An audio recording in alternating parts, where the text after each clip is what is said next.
LG washing machine எப்படி use பண்ணலான்னு பார்க்கலாம்.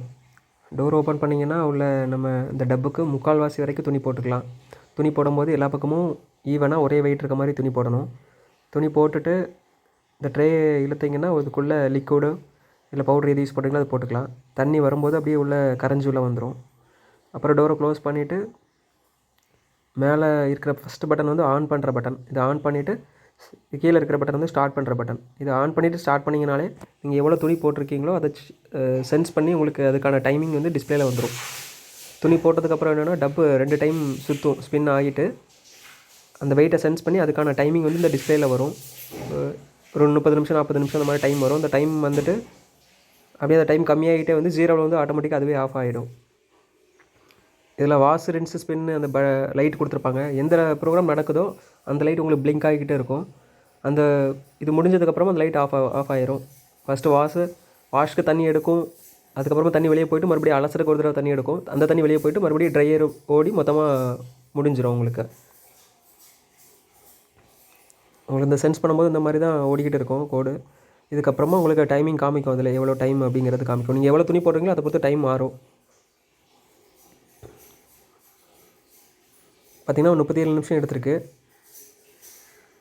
அது மாதிரி வாஷ் லைட் உங்களுக்கு பிளிங்க் ஆக ஆரம்பிச்சிச்சு அப்படின்னா துவைக்க ஆரம்பிச்சிடும் உங்களுக்கு.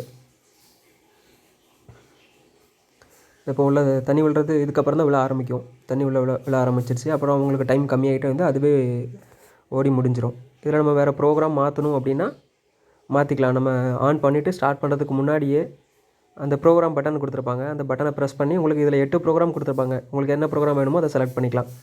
அதில் ஃபஸ்ட்டு ப்ரோக்ராம் பார்த்தீங்கன்னா நார்மல்னு இருக்கும். நீங்கள் நார்மலாகவே எல்லா துணியும் போட்டுக்கலாம் அதில்.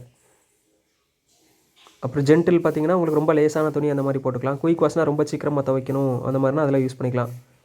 ஒரு 4-5 துணி இருந்தது ரொம்ப அழுக்கில்லை அப்படின்னா குயிக் வாஷ் யூஸ் பண்ணிக்கலாம். அப்புறம் ஸ்ட்ராங்குன்னு பார்த்தீங்கன்னா பெட்ஷீட், ஜீன்ஸ் பேண்ட் அந்த மாதிரி யூஸ் பண்ணிக்கலாம். இதே மாதிரி உங்களுக்கு 8 ஆப்ஷனில் எந்த ஆப்ஷன் வேணுமோ செலக்ட் பண்ணிக்கலாம். இப்போ நம்ம குயிக் வாஷ் வச்சு செக் பண்ணி பார்த்துருக்குறோம். அப்புறமா உங்களுக்கு ப்ராசஸ், அதாவது துவைக்கிறது தனியாக அலசுறது தனியாக அந்த மாதிரி தனித்தனியாக வேணும்னா அந்த ப்ராசஸ் பட்டனை ப்ரெஸ் பண்ணி உங்களுக்கு அதில் என்ன லைட்டில் வைக்கிறீங்களோ, இப்போ வாஷில் லைட் வச்சிங்கன்னா வாஷ் மட்டும் ஒர்க் ஆகும். அதிலே வாஷ் ரின்ஸ் மட்டும் பண்ணிக்கலாம். இல்லை ரின்ஸ் ஸ்பின்னு இல்லைனா ஸ்பின்னு மட்டும் தனியாக பண்ணணும் அப்படின்னா தனித்தனியாக எது வேணுமோ அதை மட்டும் வச்சு ஆன் பண்ணிவிட்டு அந்த ப்ராசஸ் பட்டனை செலக்ட் பண்ணிவிட்டு அப்புறமா ஸ்டார்ட் பண்ணிங்கன்னா அந்த ப்ரோக்ராம் மட்டும் வேலை செய்யும்.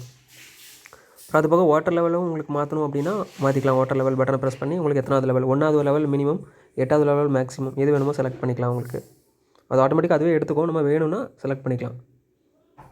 இந்த மிஷின் ரன்னிங்கில் இருக்கும் போதே டோர் ஓப்பன் பண்ணிங்க அப்படின்னா டிங்கிற எரர் காமிக்கும். அது வந்ததுன்னா மறுபடியும் ஸ்டார்ட் பட்டனை 2 தடவை ப்ரெஸ் பண்ணிங்க அப்படின்னா மறுபடியும் ஸ்டார்ட் ஆயிரும். நம்ம அந்த மாதிரி வரக்கூடாது அப்படின்னா என்ன பண்ணலான்னா, ஓடிக்கிட்டு இருக்கும்போது ஸ்டார்ட் பட்டன் ஒரு தடவை பாஸ் பண்ணிவிட்டு அப்புறமா டோர் ஓப்பன் பண்ணிங்கன்னா அந்த எரர் வராது. மறுபடியும் நீங்கள் க்ளோஸ் பண்ணிவிட்டு 1 டைம் ப்ரெஸ் பண்ணாலே போதும்.